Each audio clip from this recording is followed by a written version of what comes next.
All right, welcome everyone. Another edition of our bi-monthly Q&A with Dr. Wong. Simon, there's only one question so far. Do you want to get started on that? Share your screen. And for those who just joined us, Dr. Buller, Adam, welcome. Send in your questions via the Q&A box. There's not a lot of questions, so make full use of it. If you want to raise your hand and have a conversation, we can add you to the panel.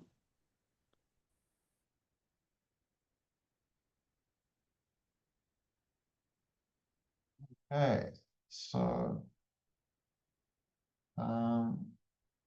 let's see.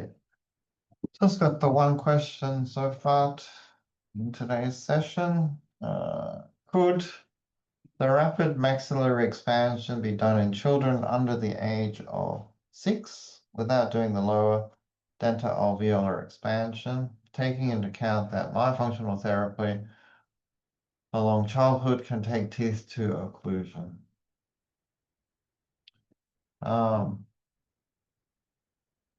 So let's break this up into the segments that this is talking about. So one segment of this question is saying a rapid maxillary expansion. Another segment is saying in primary dentition. Another segment is saying not doing any form of lower appliance. And the next segment is saying myofunctional therapy is going to sock the teeth in. So the first part is rapid maxillary expansion. Can that be used? Sure. Do we use it in postural orthodontics? Never, because our goal is semi-rapid expansion. So I spent a lot of time explaining why we use semi-rapid expansion. And our goal is not to split the suture in the maxilla, but instead find the rate that puts just enough pressure on the periodontal tissues as to stimulate growth, but not destroy them and tear the tissues apart. All right, so can it be done? Absolutely. We've been doing rapid maxillary expansion in children for 100 years. Does it work? Sure, it does. Why don't we use it? It's a technique that I don't use because I don't see any specific reason to tear the suture apart. I want to stimulate growth. I don't want to break the bones. It's basically what it comes down to. Is there a difference? I like the results that I get with semi-rapid expansion. Does it mean that this is the only way of doing things? No. Just decide what you like conceptually and just choose what you want to do. Can this be done under the age of 6? Yeah, I mean, rapid maxillary expansion can be done in any of the early childhood periods, right, from about 8 or 9 and as early as 4, I guess. Not doing lower dental alveolar expansion. So when would I expand the upper without expanding the lower? The specific circumstance would be if I had a perfect lower arch with a flat curve of Spey and a flat curve of Wilson. So occasionally I'll have children who are low angle class 3, where their tongue resides very low in the oral cavity, and you have this almost perfect lower arch. In those cases, we always have some form of crossbite where the maxilla is very, very deficient. And in those circumstances, I will only use an upper appliance to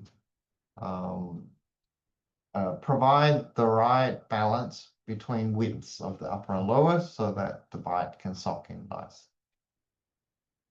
In every other circumstance, we will have routinely dental compensation where growth of the width of the jaws has been less than optimal, growth of the depth has been less than optimal, growth of the vertical dimension has been less than optimal for good balance.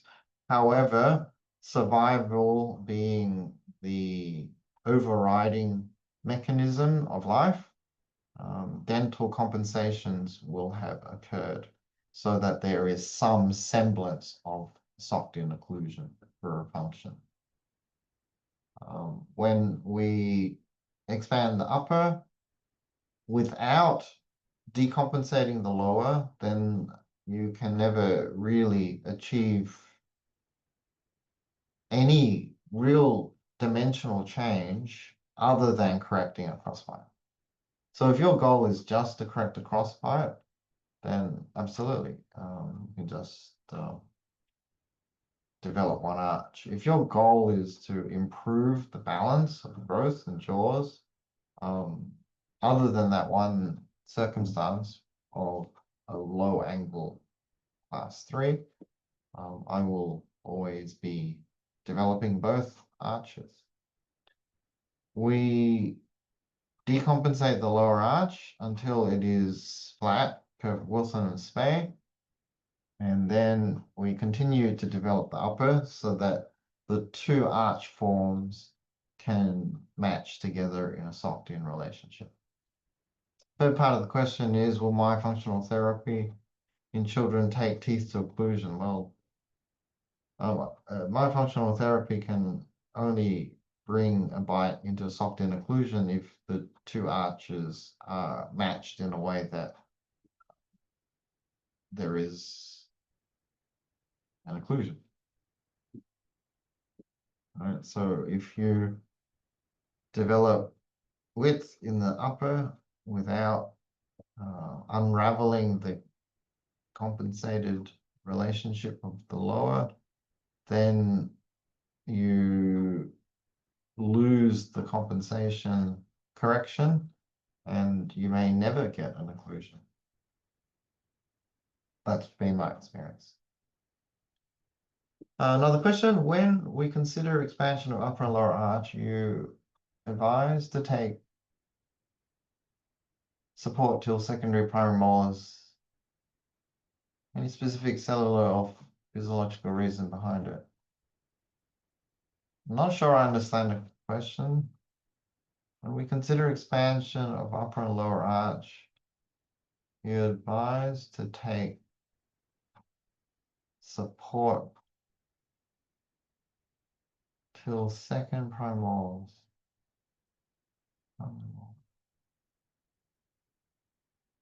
I'm assuming the question is in the appliance, we're anchoring off the second primary molars. That is the tooth that I prefer to use because I don't want to be anchoring off permanent molars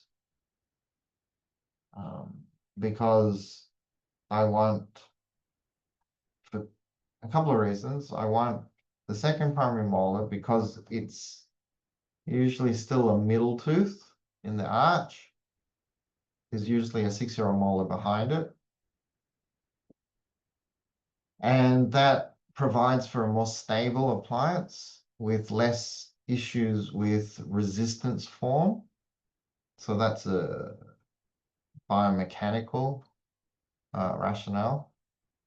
The primary second molar is also the largest of the primary teeth and has the best form for clasping.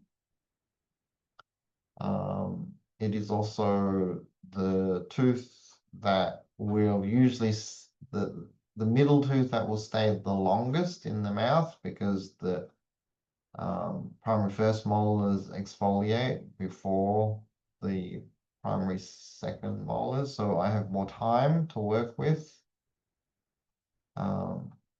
in the children. And we know that clasping a middle tooth instead of a first molar gives you greater anterior transverse development. It also takes a lot of loading pressure off the permanent dentition, which is a good thing because periodontal breakdown of the second primary molar is less concerning because it's theoretically a disposable tooth that will eventually change over. So there's a lot of research, a lot of studies have been done on anchoring appliances of 6-year-old molars and second primary molars. And the consensus is that there are those advantages that I've just explained.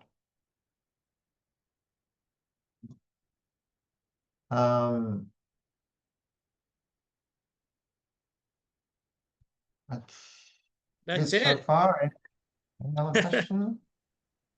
Any other questions? Dr. Hargis, White, Dr. White, Murakami, welcome. Any more questions, Dr. K? Dr. Bella?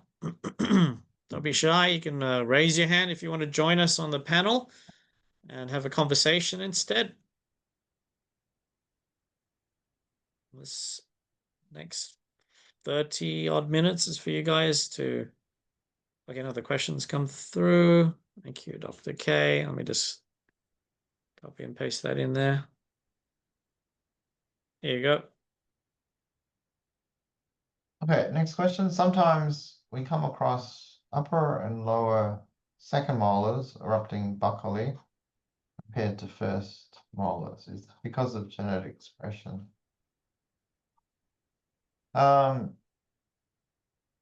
In my experience,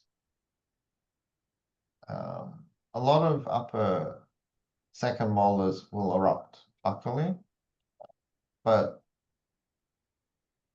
I found most lower second molars will erupt lingually or will be mesially impacted.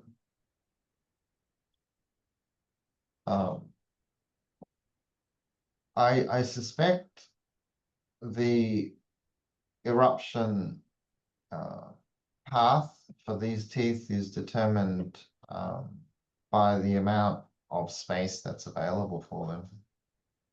You know, there are teeth that don't erupt until 12, 13 years of age. And most children have progressively increased in their crowding to that point in time.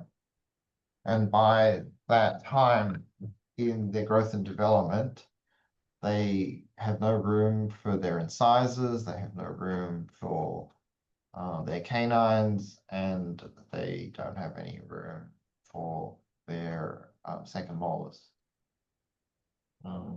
So when faced with that congestion, teeth come through where they can. And it's much easier for an upper molar to come through buccally than it is to come through palatally.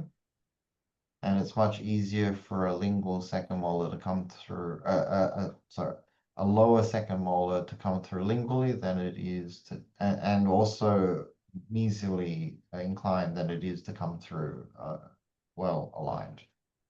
So I suspect it's because of crowding issues, arch form, distortions, lack of space.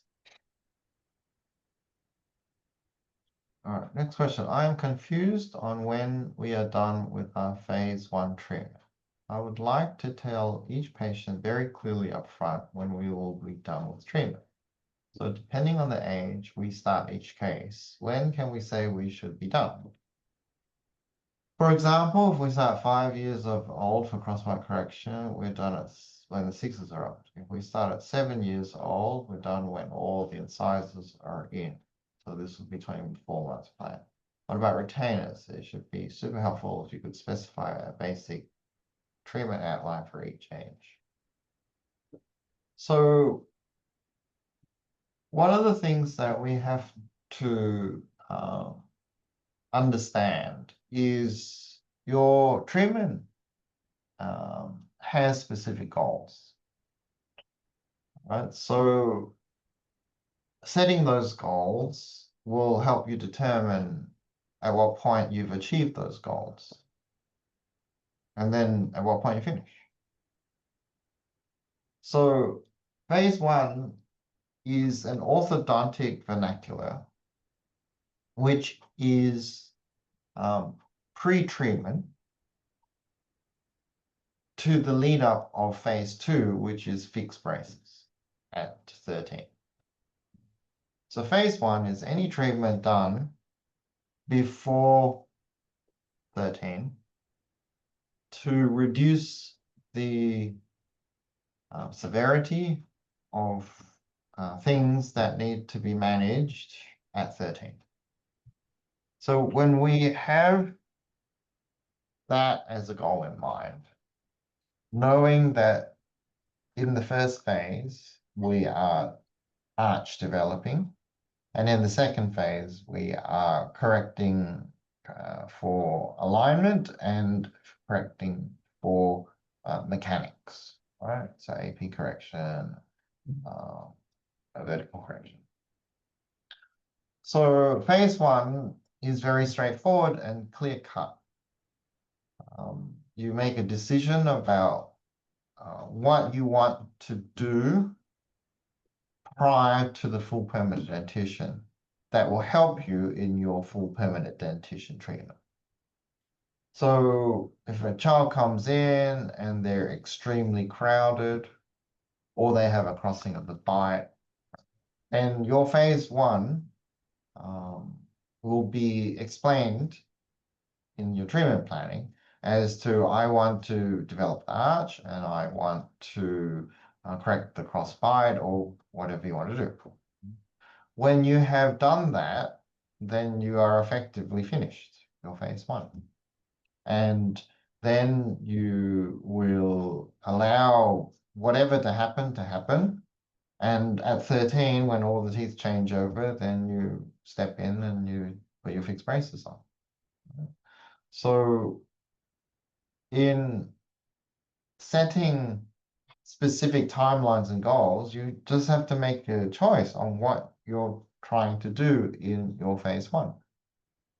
Right? So you make a decision based on your diagnosis of what issues are present for this child.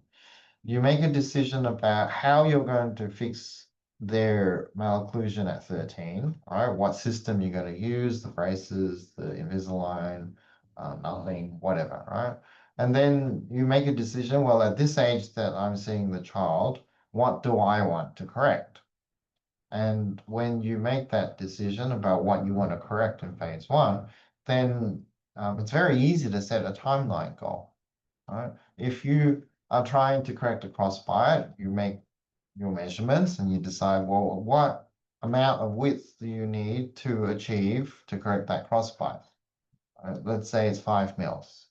So you want to develop 5 extra mils or 6 extra mils, then you know how long that's going to take to achieve 5 or 6 mils of development. Then you log that as the time in months that it will take. And then once you've achieved that, you effectively achieved that goal. And if that's your only goal, you're done. Then you might hold that space either with nighttime retention of a removable appliance, or you might hold that space with a fixed appliance, right? You might do a TPA or LLA or whatever you're planning to do to hold that space until your phase 2. In postural orthodontics, your goals include correcting the posture.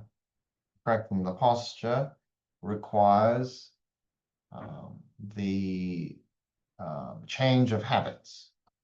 So the change of those habits theoretically don't take that long, and achieve habit changes within 2 or 3 months, assuming that the family takes the exercise program seriously, the postural exercise program. The reality is very few families take it seriously because very few doctors take exercises seriously. So they prescribe them, but they don't enforce them or follow up on them. So we know that there's specific dimensions that can be achieved with the appliances in a set rate. And we know that, in 30-day, 60-day challenges, you can make huge changes in the posture. Assuming that the nose works and that there's no blockages in the rest of the airway. Right? Where it gets vague is when you don't have a specific set of goals that you have set, and you're just doing treatment because you know that you want to do something, but you haven't set in your mind's eye the correct goals because you haven't really understood the diagnosis and you haven't treatment planned correctly. Right? So when we do general, I don't really know what I'm doing type of treatment plans, then you can break it up into 6 months, 12 months, 18 months, 24 months. Or when you understand what the diagnosis is and you have very clear goals, then you can set very clear timelines. As far as how does it affect things when you start at different ages? Well, again, you have to understand the natural change points for a child's growth and development. Right? They have no teeth until about 6 months of age, and then they're transitioning into primary dentition up until the E's are up and the teeth sock in at around 2 years of age. Right? And then they're stable from 2 years of age until about 6 years of age, where the 6-year-old molars come through. And then 6-year-old molars come through, and then the incisors change over. And that is an unstable period until about 9 years of age. And then a new period of changeover occurs at around 10 years of age when the C's, D's, and E's change over. And then all the primary teeth are gone. And then 12-year-old molars come through, and then 13-year-old canines come through. And then there's another period where nothing happens until about 16, 18, when the third molars come through. So when you understand these timelines, you understand that in these changeover periods, parents are expecting you to be able to control the position of those permanent teeth when they finish. So if you time things in such a way that you start just as the changeover is occurring, then you've got to understand that even though you might want to finish at a certain timeline because of the fairly long changeover periods, you have locked yourself unwittingly sometimes into looking after that changeover period because the parents will feel like you're not delivering on your promise. All right. So what you have highlighted again as to your goals will set the expectations of the families. All right. If you're promising that they're not going to have extractions, they're going to have straight teeth, they're going to have good smiles, they're going to have better airways, they're going to have all these things that you may not be able to deliver, your treatment isn't finished until you've delivered it. And if you can't deliver it, it's not finished. But if you keep your goals very specific, then the second you've achieved the goal, you're effectively done. So we're very, very, very much driven by diagnosis in postural orthodontics and also in orthodontics in general, right? We must know what things are out, incorrect. We must know what we're trying to achieve, and we must know what the difference between where we are and where we want to be is. And we need to know at what point we're supposed to achieve the things that we need to, allowing for the fact that you have a growing child with a transitioning development of different parts of their anatomy. So can I give you a straightforward answer? Yes, but it has to be very specific to each patient's malocclusion, where they are in their age, where they are in their growth and development, their biological age versus their chronological age. This is not something for beginners to do on their own. Right? Why is that confusing? Because you actually are likely have no real understanding of the diagnosis of the issue and no real understanding of the growth and development timelines and no real understanding of what phase 1 means, what phase 2 means, and how you can't fix permanent dentition issues with a primary dentition management or mixed dentition management. Sometimes you have to have an understanding that there are treatments in the primary dentition that you have to do, there are treatments in the mixed dentition you have to do, and there are treatments in the permanent dentition you have to do. And when you understand how each of those growth periods are very distinctly different, but how they tie together as one develops well or poorly, how does it affect the next phase of growth and how does it affect the next phase of growth, then you're able to very clearly delineate what you're doing and how you're doing it, when you're doing it, how long it's going to take. All right, so next question is, what is the youngest patient where you have used a stage 3 appliance? Could you the advantage using appliance to induce closed mouth posture at 6 years of under? Personally, the youngest patients that I will use stage 3, which is the BioBlock stage 3, developed by John Mew, as a penalty appliance to enforce a closed mouth resting posture. It's not something that I teach in postural orthodontics, but it's something that I have taught in orthopropics and that I use on a day-to-day basis, but I don't teach anyone currently to use. The youngest that I normally will use is around 8. All right, so I can start treatment at 7, and by 8 years of age, I will have started them at stage 3 appliance. Is there any advantage of teaching them to have their mouth closed younger than 8? Absolutely. Why don't I use stage 3 appliances to enforce this in primary dentition? And the answer is, I live in a society where I don't believe I would have parents with the commitment, discipline, and fortitude to be able to enforce a penalty appliance on a child who does not really understand or doesn't have the maturity to be able to comprehend why they have to keep their mouth shut. And under penalty of pain if they don't. We just live in a world today where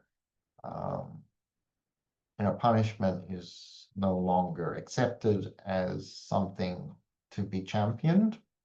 And stage 3 appliances, BioBlock appliances, are effectively penalty punishment appliances. And I just live in a environment, a society where it's hard enough to convince parents of 8-year-olds that we're going to introduce a penalty punishment appliance, let alone a 5-year-old.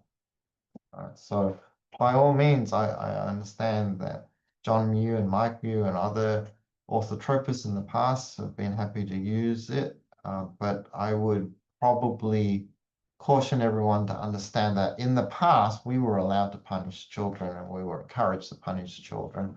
That if you did something in error, that you were punished, physically punished, right? You would get a cane, you would get smacked, you would get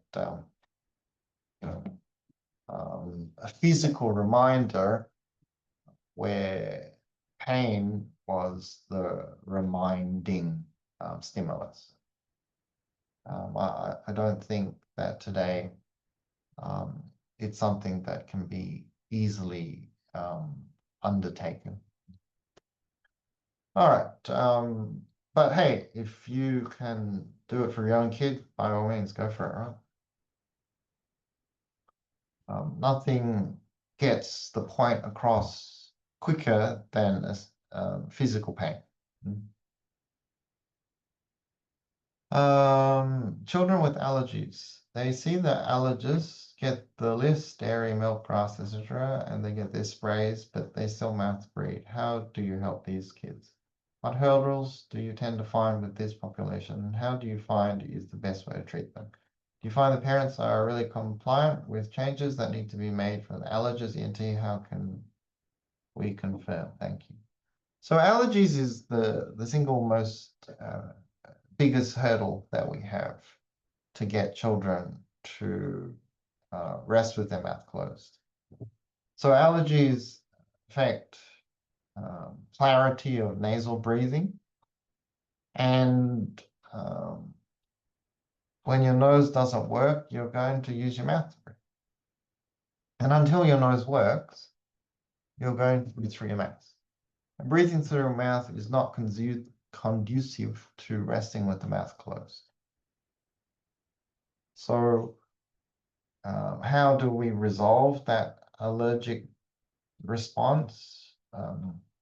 Unfortunately, it's environmentally driven genetic predisposition problems. So trying to source the stimulus, etiology is the first step. Then the various medical interventions is the next step. Steroids, allergy desensitization therapies, changes in diet, changes in environment, moving to a different environment, bedroom hygiene, elimination of pet dander, pet hair, clearing bedroom of dust mites, increasing the cleanliness of the house, all those standard allergy responses, long-term antihistamines, turbinate reduction. Those are some of the things that are important. Whether they're successful, whether families make big enough changes, the reality is most children survive even when they have a lot of allergies, right? They survive to a ripe old age. They're a bit miserable, but they don't die from rhinitis type allergies. And as such, people learn to live with it. And they juggle the balance of life and work out as a general rule of thumb that it's not worth their effort to bubble wrap, clean room their kids. And they tend to not go to whatever it takes levels to get rid of the allergies. They just don't. And as a consequence, their kids' noses are always blocked. and you can't improve their oral posture if their nose is blocked. And in those circumstances, you're always going to end up with less optimal growth and malocclusions that are very hard to resolve, and that's just life.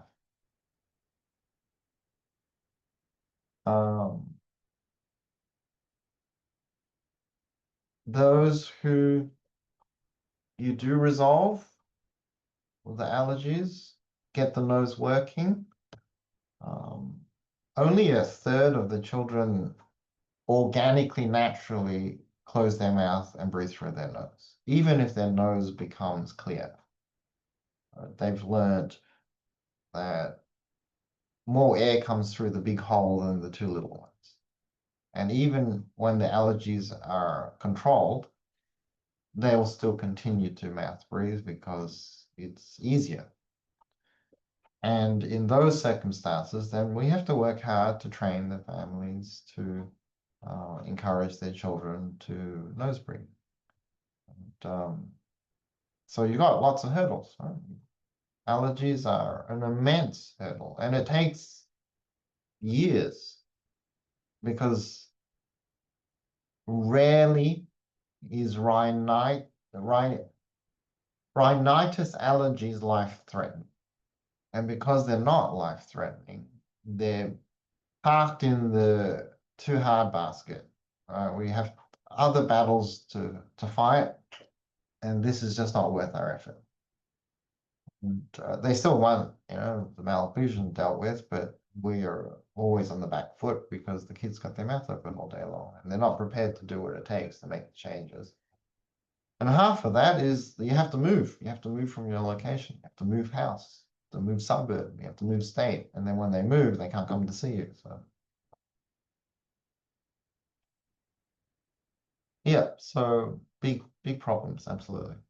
Very hard to manage, absolutely. More often than not, it's a losing battle for very serious chronic allergic rhinitis. All right, is there a certain number of mils of expansion on average we should expect to see, assuming full patient compliance per month or per quarter, maybe? The expansion rate is set according to the turns of the screws. So yes, absolutely. All right, the screws that we use in my practice of postural orthodontics are 0.8 millimeter screws on the upper, 0.35 millimeter screws on the lower. Right. My turn rate is 1/8 of a millimeter per day. So every 8 days, no, sorry. The rate of expansion is 1/8 of a rotation of the screw each day. So the rate of expansion for the upper is 0.8 millimeters every 8 days and 0.35 millimeters on the lower every 8 days. So that's the rate of expansion that we should expect. It's not magic. It's not dependent on the cycle of the moon. It's not dependent on the tides. It's not dependent on the seasons of the year. It's purely dependent on if the appliance fits and if the plate is turned at the right rate, then we should get the expansion of the screw translating to the development of the arches. Is it necessary to consult an orthopedic specialist when considering the growth of jaws malocclusion if the child has a different walking style gait? How often do you refer to orthopedic specialists? I don't usually work with other body workers. Generally, the parents are on top of their child's growth and developmental issues. So if they have skeletal structural issues, then it's very rare that someone hasn't pointed it out, and they're very rare that they're not already under the care. So I'm not looking for things like gait and general posture, other than for them to be aware that there are many structures of the body that function optimally when the posture is strong against gravity in all aspects. So generally, I don't cross-refer, but usually the families are already on top of these things. So it's, I'm trying to focus in areas that are specific to our dental license. Right? So all the evaluations are focused on what we as dentists can do. Right?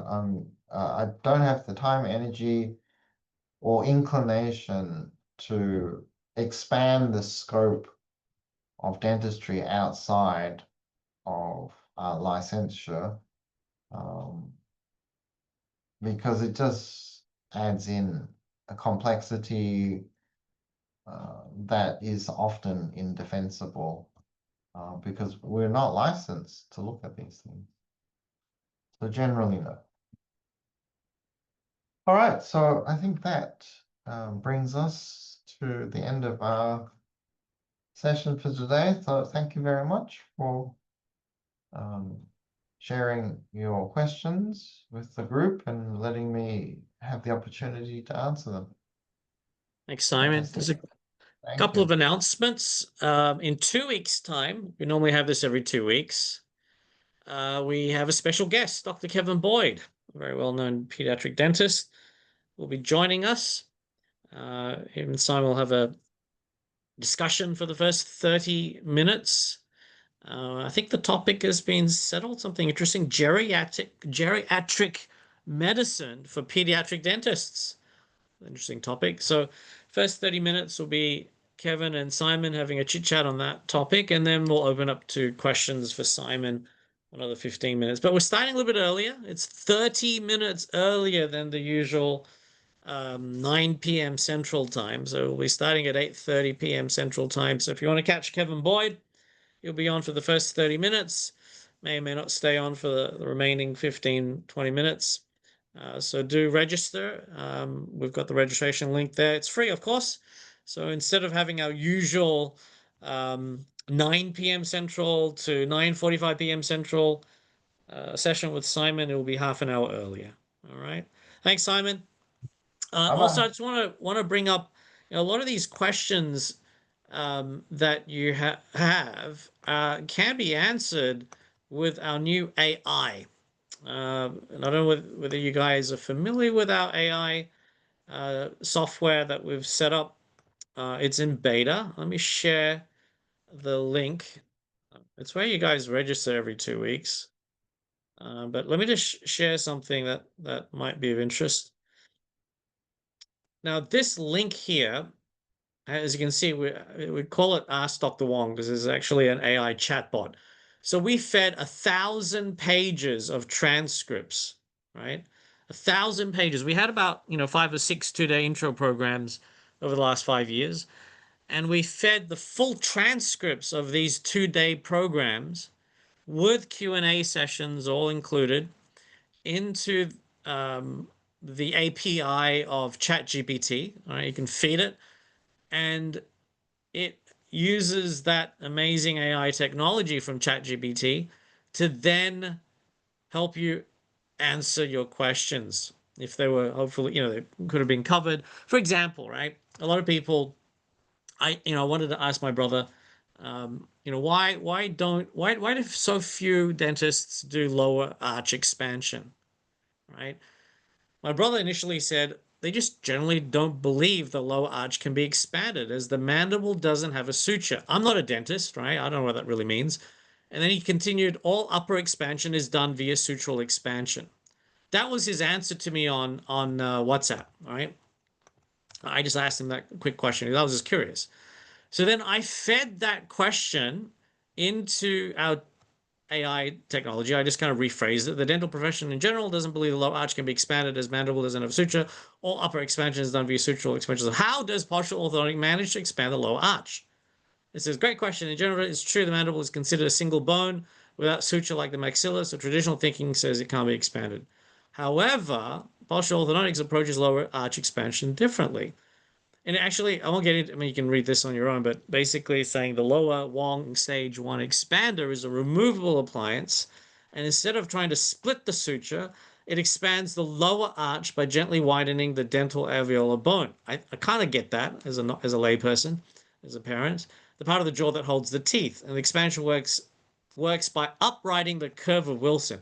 That's a dental technology term that I have no clue, which is often steep in crowded lower arches. And by doing this, the appliance improves the shape and widens the lower arch to better fit the teeth. The expansion rate is gradual and physiologically well tolerated, usually about 0.35 millimeters every 8 days. And that's what Simon just said a few minutes ago. So it remembers all these, and this is all covered in your 2-day intro program.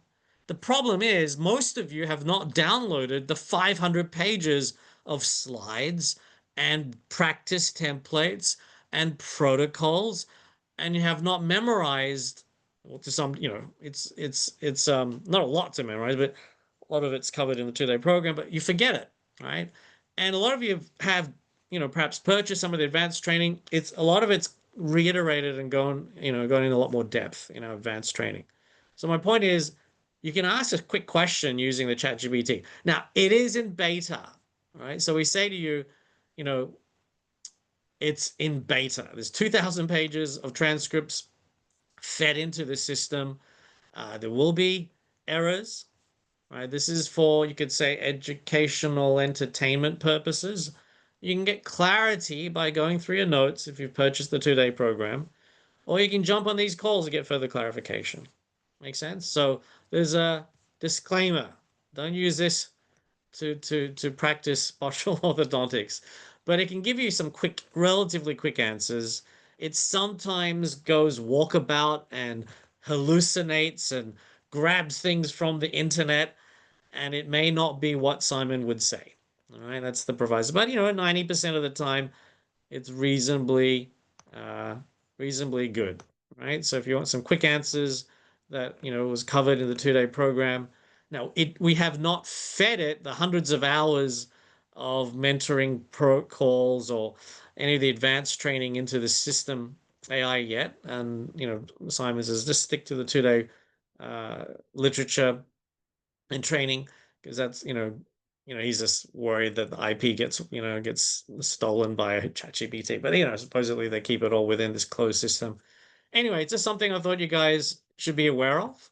It is where we update our Zoom link, so you can it still says here September 24th, which is today.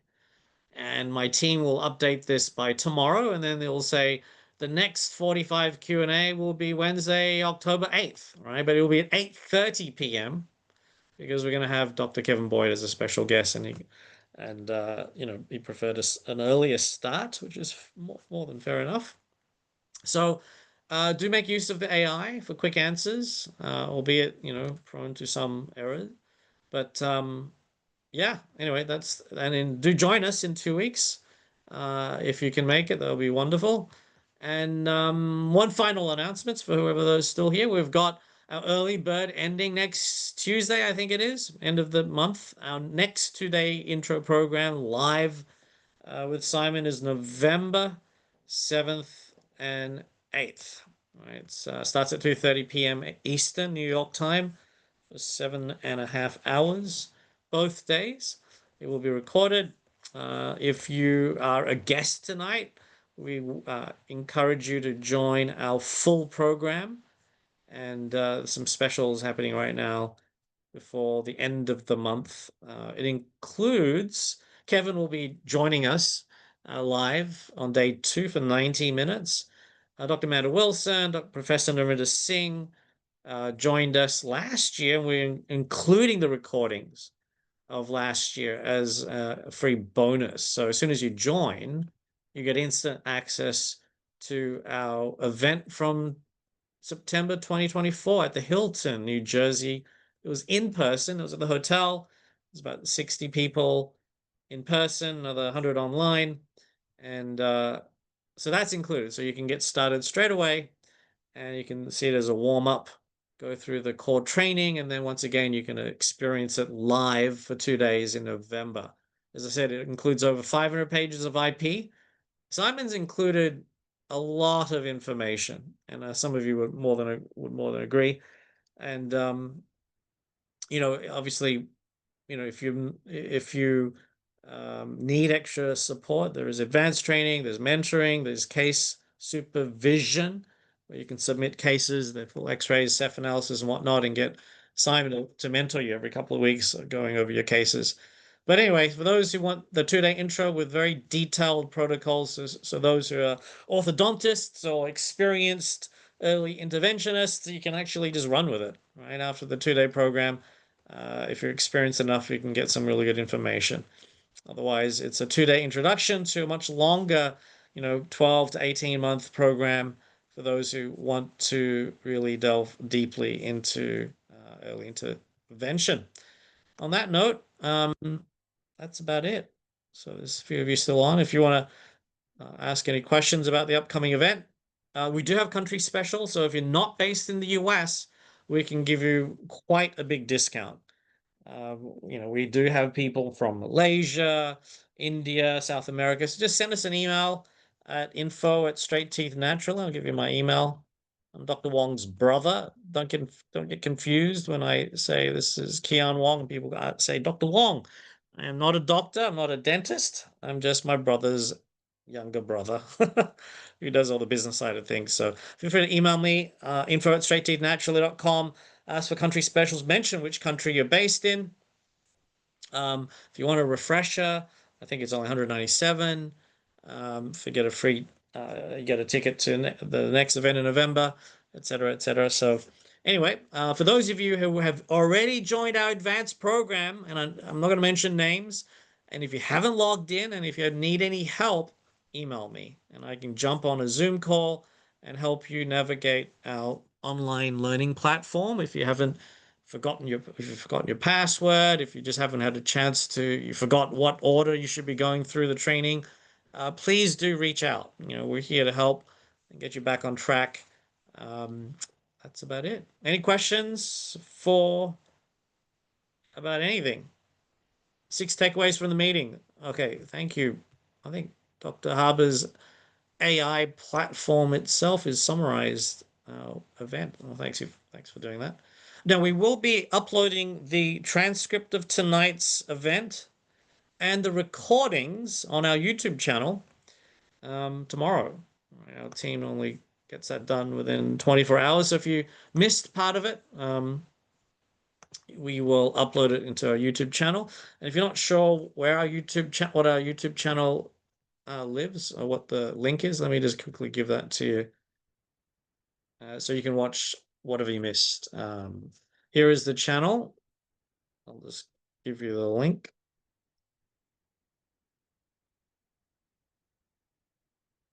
There you go. And I'll just show you where we will email everyone the link to the recordings and the transcripts. But if for whatever reason you miss that email, you can always just go and subscribe to our YouTube channel. It's free, obviously.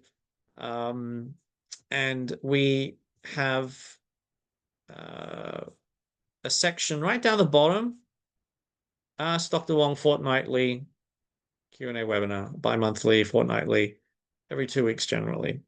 Unless there's some sort of emergency and Simon can't make it. It's his lunch break. It's his 12 p.m. in Australia at the moment when he starts. But you can see here every 2 weeks, roughly, we have these Q&A sessions recorded and uploaded. So just right down the bottom is the easiest way to find it. That's about it, guys. See if there's any questions. No questions? Any questions for me? Otherwise, we'll hopefully see you next in 2 weeks with Dr. Kevin Boyd, 30 minutes earlier than the usual start time. And yeah, that's about it. Thanks so much. Take care. Good night.